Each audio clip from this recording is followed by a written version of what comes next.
நான் யாகம் முடித்து திரும்ப சில நாட்கள் ஆகலாம். வசந்த உற்சவ ஏற்பாடுகளை நமது மாப்பிள்ளை சந்திரன் கவனித்துக் கொள்வார். துணையாக சத்தி, அதித்தி, கியாதி, ரேவதி, ரோஹிணி இருப்பார்கள்.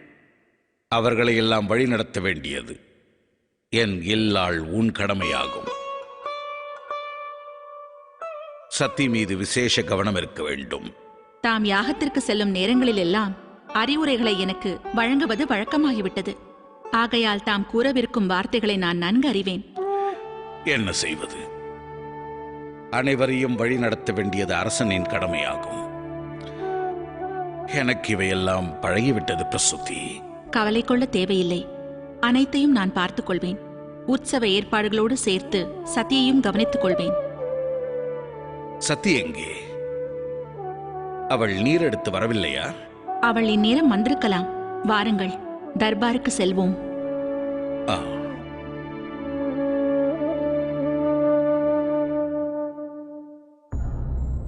வணங்குகிறேன் பிரஜாபதி. வணக்கம் மகரிஷி.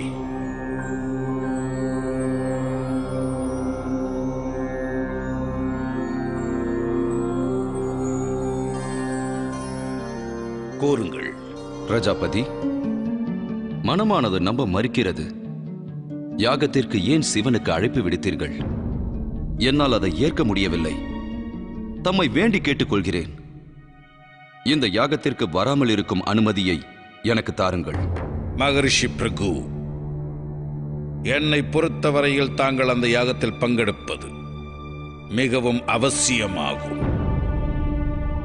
நான் நடத்தும் ஒரு யாகம் சப்த ரிஷிகள் பங்கெடுக்காமல் முழுமை பெறுவது எப்படி சாத்தியம்? உண்மைதான் பிரஜாபதி. மகரிஷி பிரகு, தங்களுடைய கோரிக்கையை ஏற்க என்னால் இயலாது. தாங்கள் யாகத்தில் பங்கெடுத்துத்தான் ஆக வேண்டும்.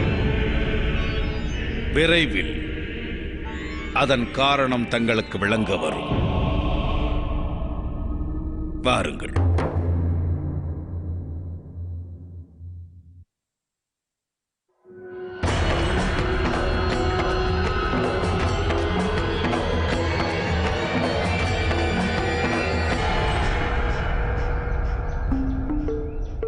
என்ன இது?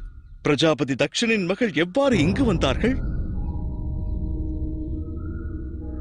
வணங்குகிறோம் தேவி.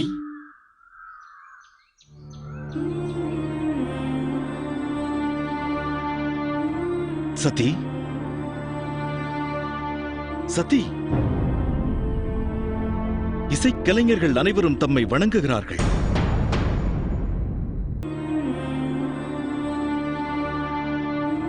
சதி, சதி, இசைக்கலைஞர்கள் அனைவரும் தம்மை வணங்குகிறார்கள்.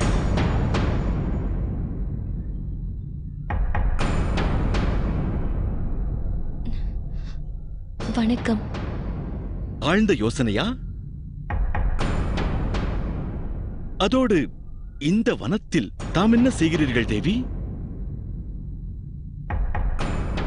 விளங்கிவிட்டது. ஈஸ்வரன் கானத்தால் வசீகரிக்கப்பட்டீர்கள். இன்னும் சற்று பொறுத்திருந்தால் உம்மோடு அவர் பேசியிருக்கலாம். ஆனால் அதுதான் தெரிந்த விஷயமாயிற்றே. எப்போதும் அவசரம் அவருக்கு. ஒரு அழகோவியத்தைக் கண்டு அவர் இன்று ஆனந்தம் கொண்டிருப்பார். நான் இவ்விடம் வந்தது அவரை சந்திக்க அல்ல. இல்லையா? ஓஹோ, அப்படியென்றால் இசைக்கலைஞர்களை அழைத்துச் செல்ல வந்திருப்பீர்கள் இல்லையா?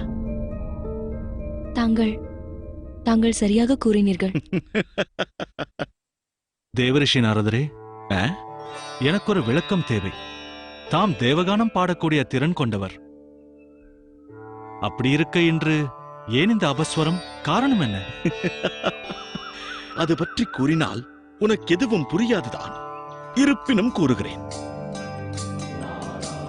இன்று நான் பாடிய அபஸ்வர கானம் இரு இதயங்களை இணைய வைக்கத்தான். விளங்கவில்லை அல்லவா? நாராயணன் நாராயணன். அனைவரும் என்னுடன் வாருங்கள். உத்தரவு தேவரிஷி. நாராயணன் நாராயணன்.